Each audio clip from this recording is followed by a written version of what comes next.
It is a work of art, an engineering marvel, and a machine built to best an icon. We only make one car, and then we do that only every 10 years. Now, France's most famous marque is back with an all-new 2.4 million euro, 1,500 horsepower machine called the Chiron. If we say we want to build a car that makes it to a top speed above 400 km per hour, you need to deliver.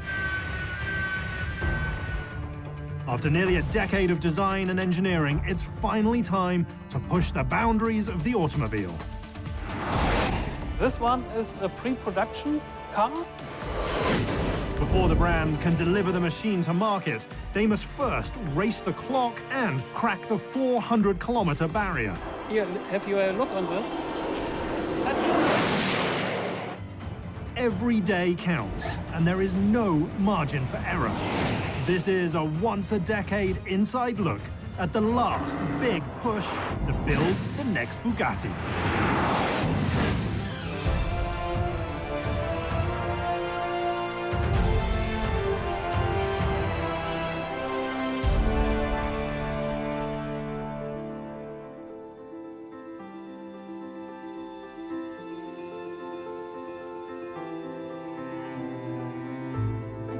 Welcome to Molsheim, France. A land rich with history and the ancestral home of Bugatti automobiles.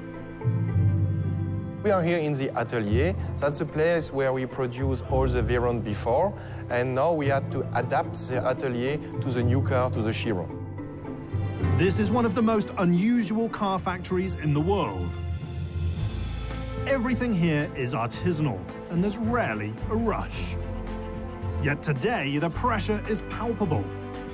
It is just 6 months before the brand's newest hypercar begins production. We have a short period of time to get going in our factory, so the next race is running. Just 500 cars will ever be built, and each one carries a 2.4 million euro price tag before options. Yet two figures really stand out.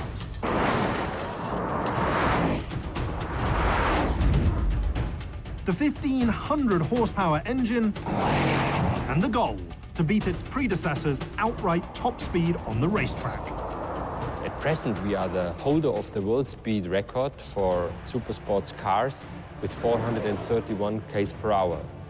The new one will be remarkably faster.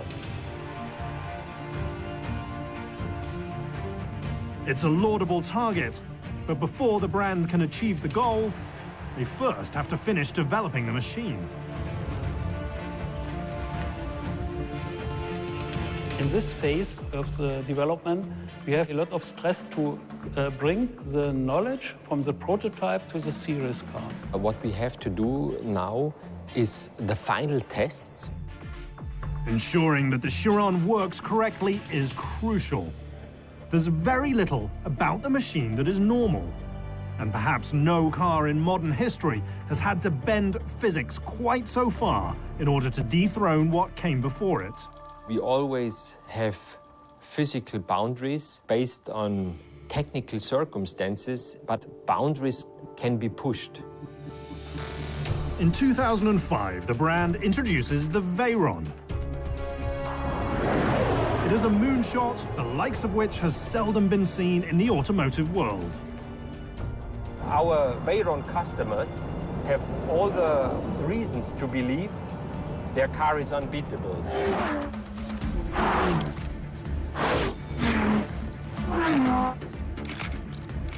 Ten years later, however, it's a different story. Competitors nip at the company's heels, and the marque needs a new machine to hold on to their record for the world's fastest production car. The brief basically had one line: do everything remarkably better than in previous time. When the project begins, the target is clear, but the path is not. If you start a car project like this, where you really go to the border of physics, if you would know everything right away, then it would be easy. But this is not the case. The team's first major decision cuts right to the heart of the matter. To hit a new top speed, they need a brand new engine. There was a lot of speculation in the market, whether it will be an electric car or maybe a hybrid, or will it be a combustion engine supercar again.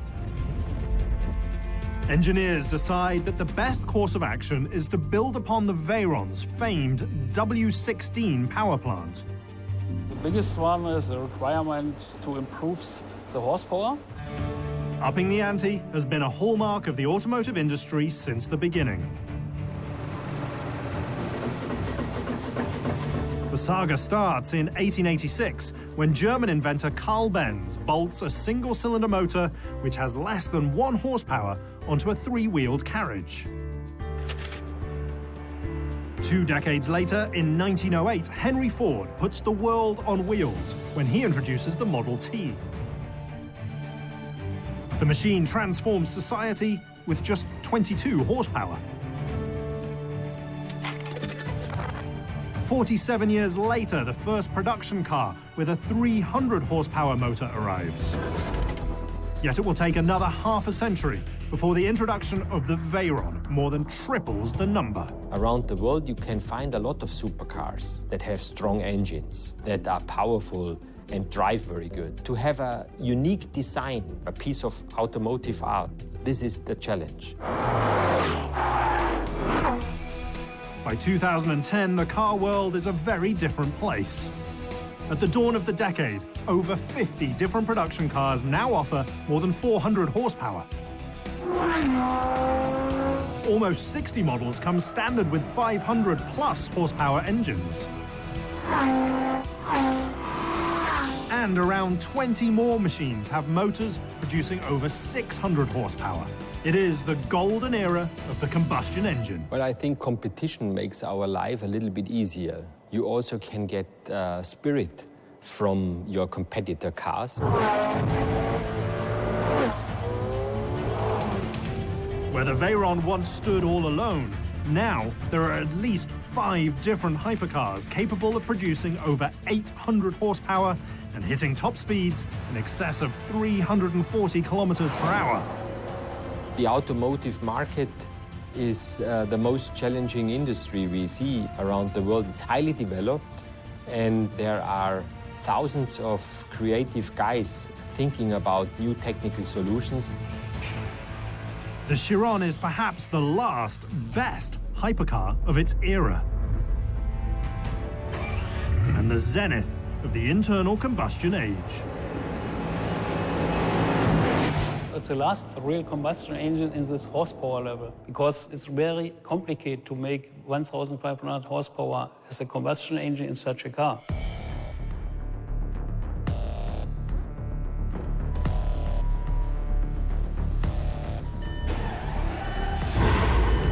The man pushing the limits of combustion tech is Wolfgang Dürheimer, the CEO of the brand. Started all on motorcycles. I was probably 11 or 12 years old, and I saw these guys racing and jumping, and I decided this is what I'm going to do when I'm a little bit older. Dürheimer quickly realizes that his gift isn't piloting a machine, but rather designing it. I can practice day and night. I never will be a world champion. So I thought it's better for me to focus on the technological side. The desire to become an engineer leads him to Munich's Technical University, where he wins a Fulbright scholarship.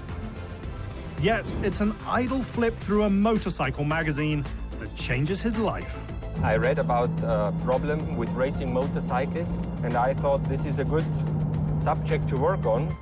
It's the start of a remarkable engineering odyssey. I got a call from Porsche. Do you want to become the product line director for the 911? A year and a half after landing the job, Dürheimer is running Porsche's entire R&D department. Honestly, at the beginning, I couldn't believe it. I thought that this is the max you can reach as an engineer. It's fast, it's the 911, and you think there is no possibility to peak it again. One phone call later, that sentiment changes when Dürheimer is offered the top job at Bugatti. I would say it's a sequence of lucky questions. Thinking about the Bugatti offer and knowing this car, you again realize there is always room for improvement.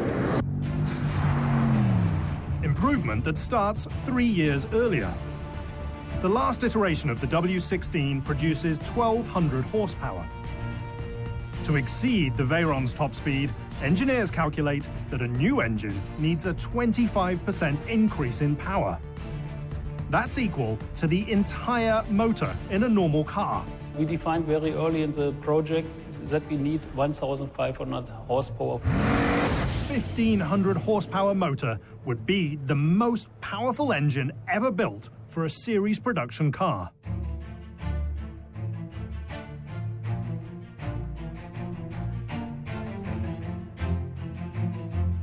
Kostet sehr viel Zeit, diesen Motor zu entwickeln. Das kann man in Stunden gar nicht ausdrücken, auch nicht in Tagen oder Wochen. Es sind Jahre, es sind Mannjahre. Wir haben ein Team, das nonstop daran gearbeitet hat, ungefähr 3 Jahre lang. The power plant takes a long time to engineer, but only 6 days to actually put together.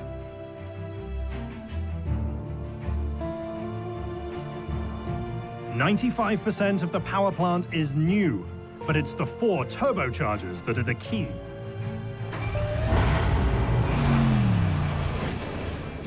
When the engine is first fired up, only 2 of the 4 turbos kick in. But once the engine hits 3,800 revolutions per minute, the other pair spin into action. The result is an engine that produces maximum torque over 70% of the power range.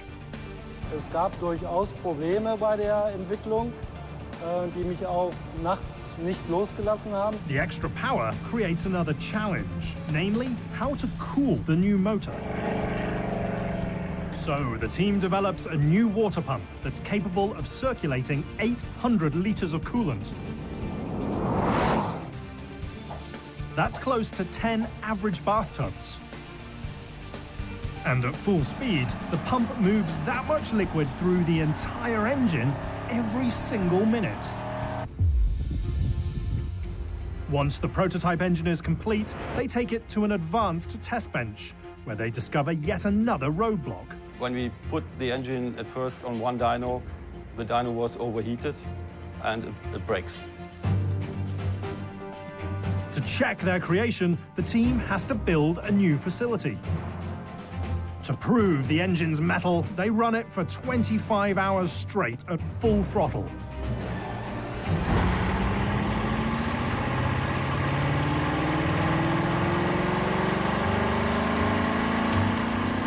Were it on the road, the power plant would have traveled from Wolfsburg, Germany to Phoenix, Arizona.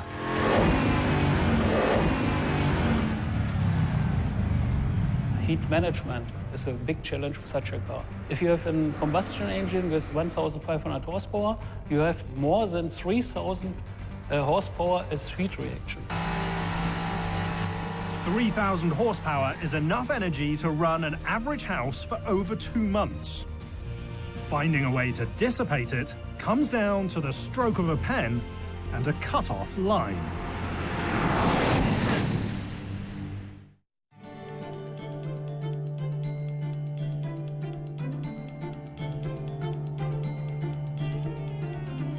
Team Bugatti has just settled on a preferred engine configuration for their newest supercar.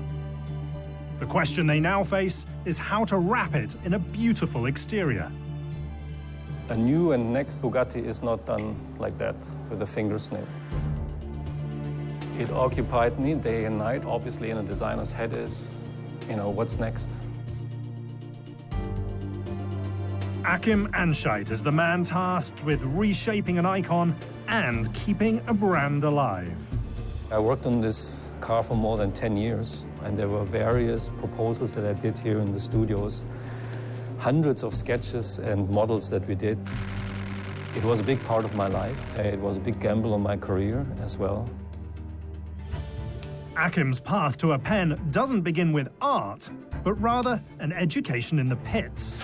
International field of crack motorcycle racers gets off to a fast start. My personal theory is that you come to car design from 2 ways. Either your parents are architects, designers, or artists in the broader sense.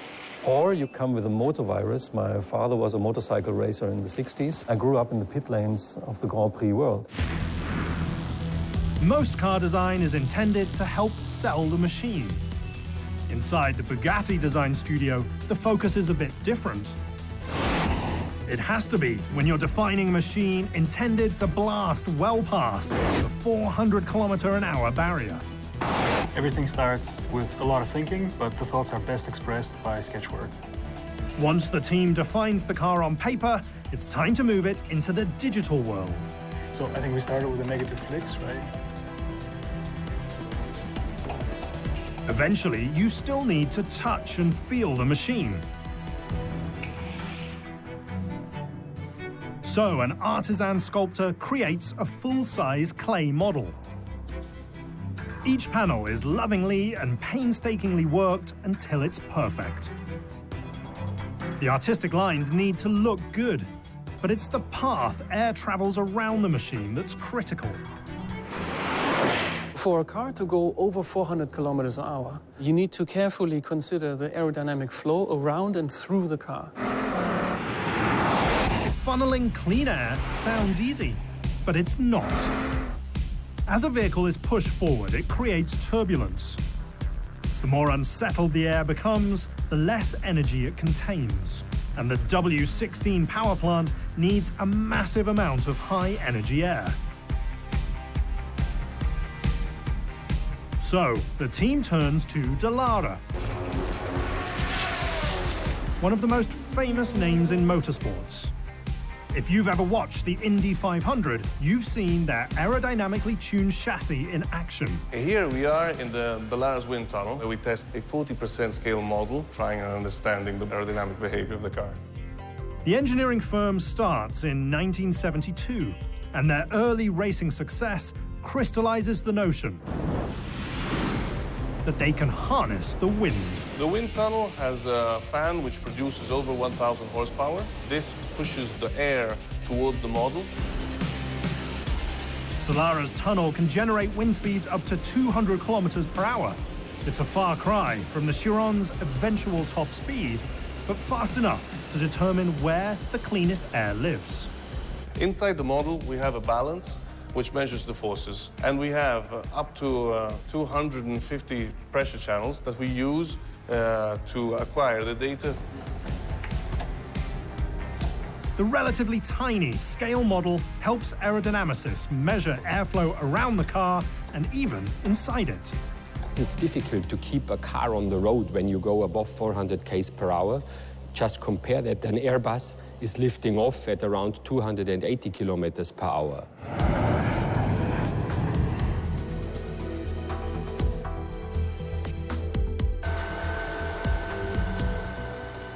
The team discovers that the air that wraps around the top half of the car arrives at the intakes with 95% of its pressure intact. It gets sucked and dives into the air intake here, leading directly down into the engine compartment. The technical insight leads to a distinctive design solution. It's one of those sort of eureka moments when you realize that the technical necessities are actually driving you towards a design solution that is unique. It's almost like there's certain inevitability in this kind of design. This is probably the best indication and illustration where you can see form following performance at work. Once the team solves how to get the cleanest air into the car, they face the next critical task: how to take it away once the engine is done with it. The quest to pull air out of the engine compartment leads to the striking cut-off rear end. Weil wir haben eigentlich gefunden im Windkanal, dass wir nur durch das untere Drittel vom Stoßfänger, wenn wir da Druck ablassen und in die Seite reinpusten durch das Radhaus, das reicht eigentlich schon als der Effekt, den wir suchen. Und gibt es sowas Ähnliches auch für hinten eigentlich? Naja, wir haben ja so eine Art Venturi-Effekt. The cut-off rear end is conceptually similar to placing your thumb over the end of a garden hose when the water's turned on. As the surface area decreases, the pressure increases, while also creating a vacuum in the remaining water supply. The back end of the car works the same way. It creates a sub-pressure zone directly behind it for 1.5 meters, and it sucks out all the hot air from this whole engine compartment here. Channeling air around the 1,500 horsepower engine is just the start when you're trying to build the fastest production car in the world. You've also got to cool something more than twice as powerful.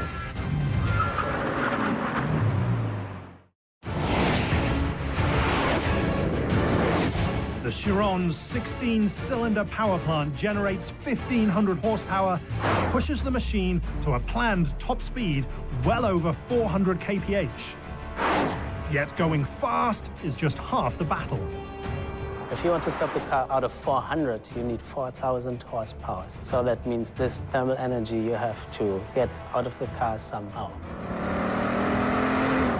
To cool the car's brakes, the team literally attacks the problem head on. We have an integrated brake cooling air duct in the headlamp, which leads high-pressure air directly onto the brake. Like the Veyron, the Chiron combines mechanical brakes at each wheel with an air brake at the back. If you start braking from 400 with this air brake and the mechanic brake, you can have a deceleration up to almost 2G. 2G, or twice the force of gravity, is impressive.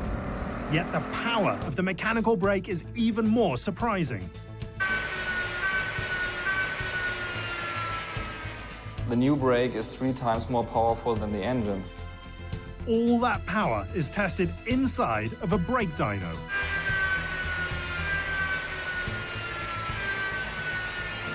Gibt's was Neues auf der Reifenseite von Michelin? Von Michelin haben wir die Tests gefahren. Wir fahren mittlerweile die Reifentests auf dem Dynamometer. When you're blazing a new high-performance trail, a big engine and powerful brakes aren't enough. You've also got to develop a new set of rubber. We said it's gonna happen, but I don't know how today.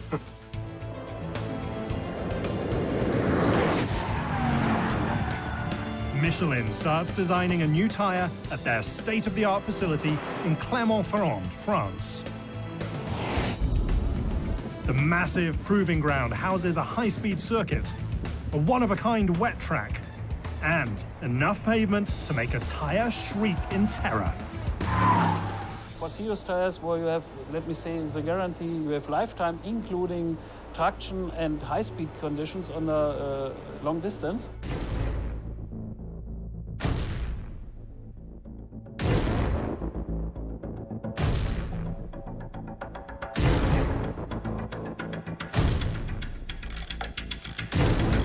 With just months to go before production starts, the guarantee is so critical that it needs to be written an ocean away. Inside Michelin's Aircraft Tire Test Center in Charlotte, North Carolina. It's a very secret facility. It's the only facility to have tests in this extreme range far beyond 400 kph. We are talking about beating our own speed record, so we have more force on the tires at this very high speed.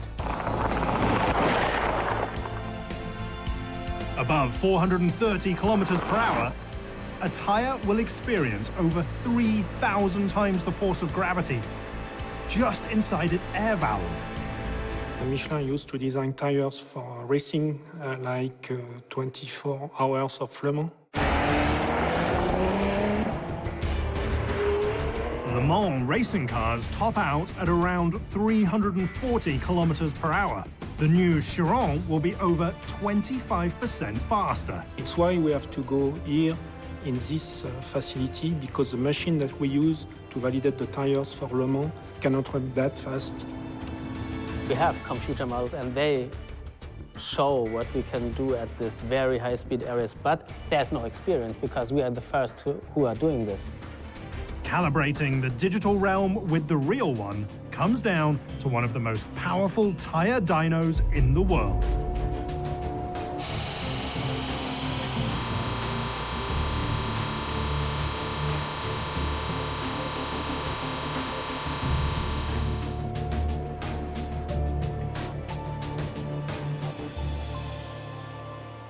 We are not far away from start of production. I could see that the tire is really capable to go for this speed. This is very confident for me.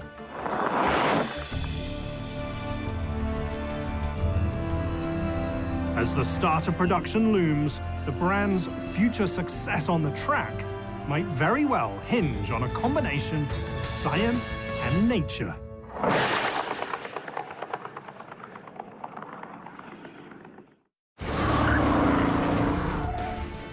After nearly a decade of deliberation, Bugatti has finally chosen a path for their new supercar.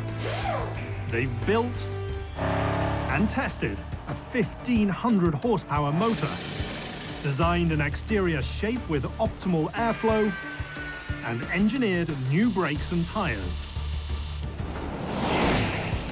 Yet the race to the finish line has just begun. This is an outstanding challenge that you need to cope with every day when you work. For us, there is no room to fail.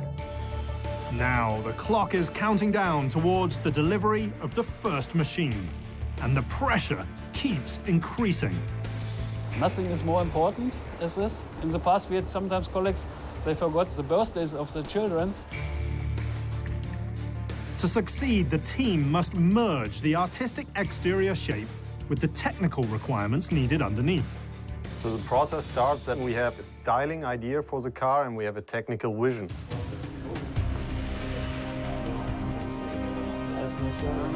Style and tech collide back inside Dallara Automobili, where they use a very earthly material to design a cutting-edge carbon fiber monocoque. As you can see here, we are a lot of engineers developing the monocoque. A monocoque is an automotive design technique where the exterior shell of the vehicle provides structural support. The process begins by merging the design department's 3D computer model with the lessons learned inside the wind tunnel. We focus on CAD, creating 3D geometries. We make simulation through FEA. FEA, or Finite Element Analysis, is a computer tool that simulates real-world forces.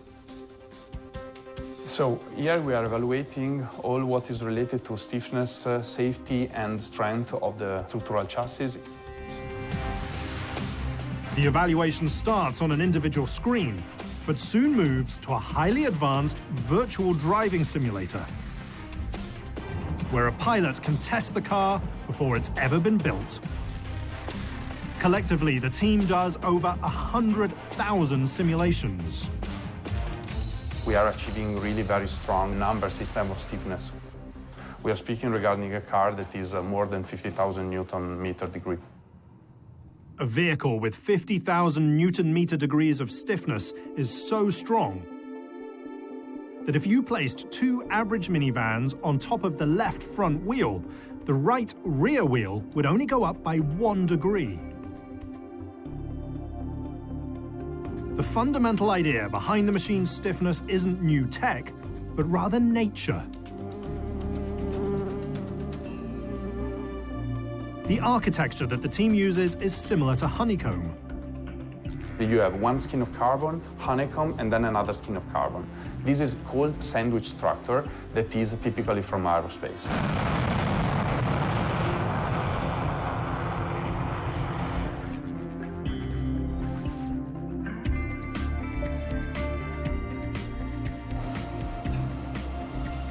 Inside an aerospace-grade clean room, 50 artisans handcraft the honeycomb structure, where it takes 150 layers and over 1,500 hours to assemble a single monocoque.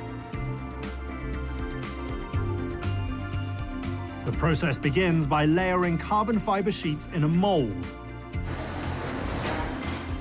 before curing the unit inside an autoclave that bakes the monocoque at 135 degrees Celsius for over 15 hours.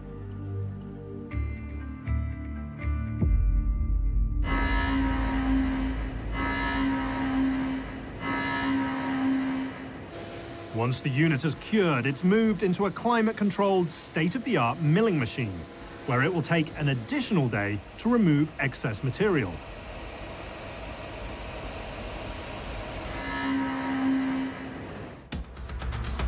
Then they take yet another day and a half to scan the entire monocoque with an advanced laser to ensure that the chassis is dimensionally accurate.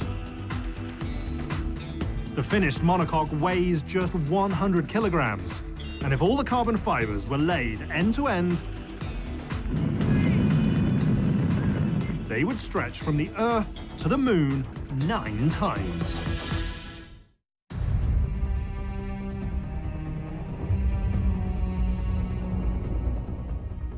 Time continues to tick as Bugatti engineers race to wrap up the development work on their first new machine in over a decade. Now it's time to step it up a notch and run the entire vehicle on a chassis dyno. We need to do testing before road testing. That means test rig testing.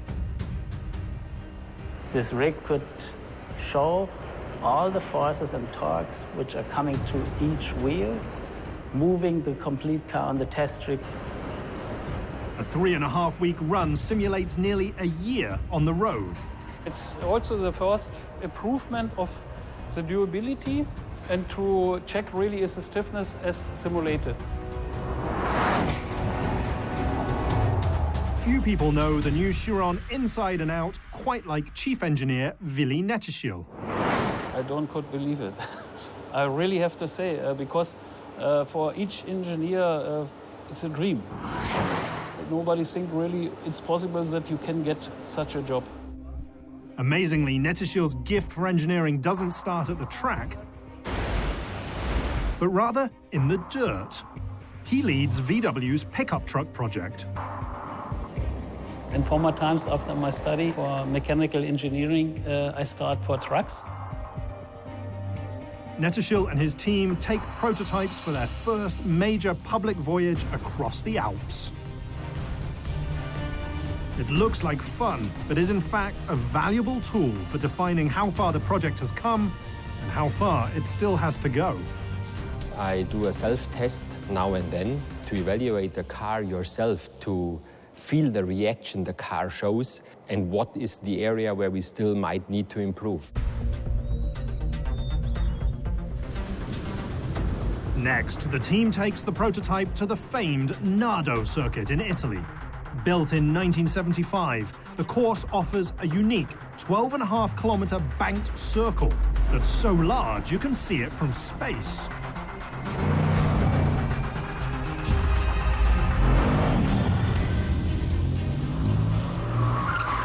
In this Nardo drive, I remember that we felt some reactions on the rear axle that I in particular didn't like too much. Als wir das letzte Mal in Nardo waren, haben wir ja an der Hinterachsabstimmung nochmal bestimmte Änderungen vorgenommen. Das haben die Herrschaften jetzt hier verbaut.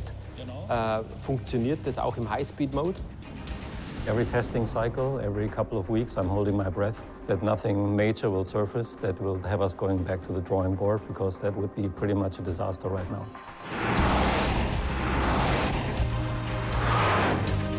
Preventing disasters doesn't just happen on a track. While some prototypes are built to be run hard, others are manufactured to ensure perfection. Welcome to IndyCar, a master at high-quality artisanal small batch production.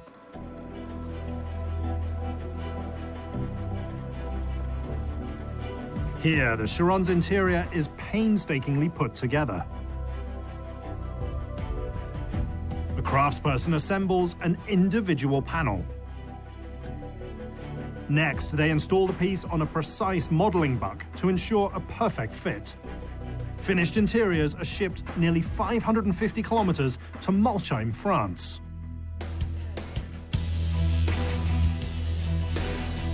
There are just a few weeks left, and the Bugatti atelier is in full swing, building the final prototypes. Last step before start of production. Everything is assembled by hand. You have no robots in the atelier, only people. We are assembling the car in a box, like in a Formula One.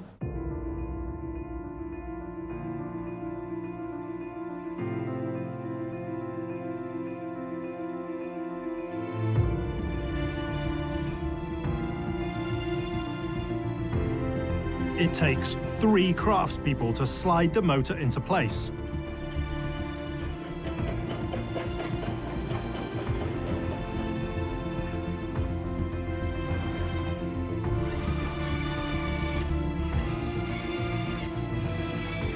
And just 14 bolts connect the rear chassis to the occupant cell. When you produce a car who have a speed limit over 400 kilometers, every single process is critical. After 1 week, a new machine is ready for its first run on a road. A rolling road. We are making here all the road tests to make the running in of the brakes, for example. Next, they install the curved sides, which are the largest carbon fiber body panels in the automotive world. Then the doors go on. Front quarter panels. And rear engine cover. The level of detail is nearly unmatched. Once the exterior is in place, they're ready to fit the handcrafted interior elements. When you're building a €2.4 million machine, authenticity is the key.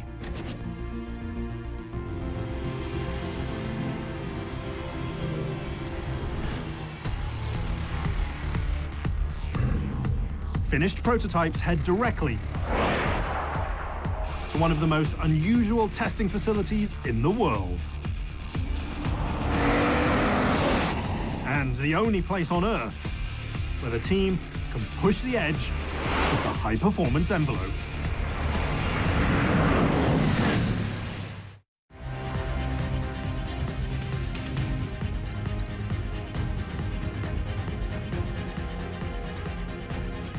Welcome to Irat-les-Cygnes, one of the most advanced and secure automotive test sites in the world.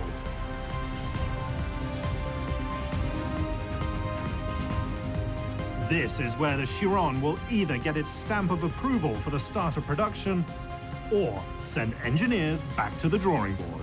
Irat-les-Cygnes is my office, our office, yeah? Irat is holy ground for high-performance automobiles.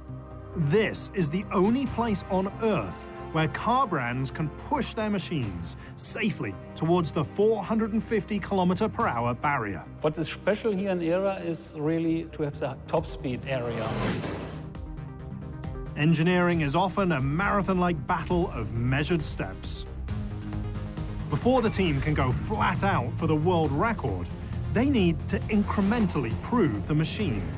Today, the goal is to cross the 400-kilometer barrier for the very first time. This test now is really the final one for our team, where we approve really it's possible or not.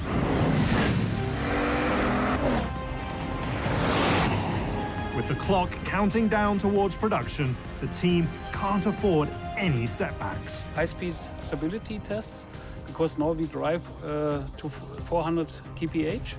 And for this, we have to go very on the safety side, step by step. Small changes can have a big effect on the track.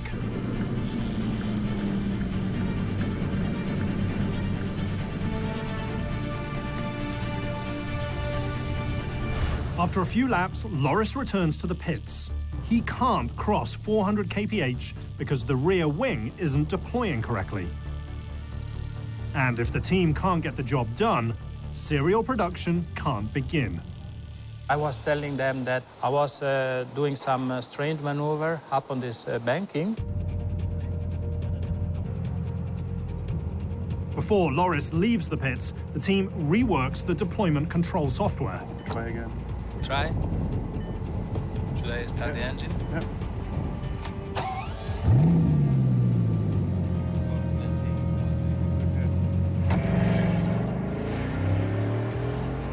We're just checking the situation if the wing is okay, in a good shape. So that means, as an engineer, I'm still concerned that everything is working in a perfect way. A few laps later, Loris gives it another go. A fast lap in the Chiron is a really fast lap. The world is flying when you are in the car. Above 400 km per hour, everything needs to work out according to plan. It's taken Bugatti over 200 sets of tires, 5,500 laps at Era, and over 100,000 kilometers of testing to get to this point. Now, all they have to do is successfully drive past 400 kph so that the engineering team can give the green light for production to begin. You don't do it just in between two appointments during the day. Near max velocity, the Chiron covers over 120 meters per second. That's nearly the wingspan of two 747s every second.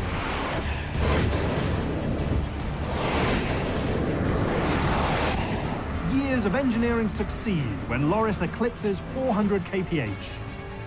His exact speed remains a trade secret, but it's fast enough for the engineers to give the go-ahead for production to begin. We work very, very strong to improve each small detail. And now you can see, here, have you a look on this? It's such a... but the feedback is very, very good from the driver.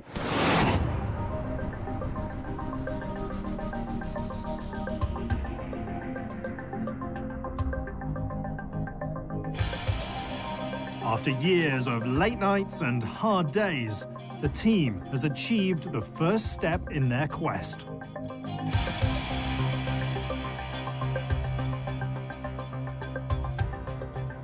They can finally deliver the very first all-new Bugatti in over a decade. It was really a big challenge, a lot of stress, a lot of problems what we had to solve. If you have a very big stone on your shoulder and you can say, oh, now I'm really on the top. Now I achieved it.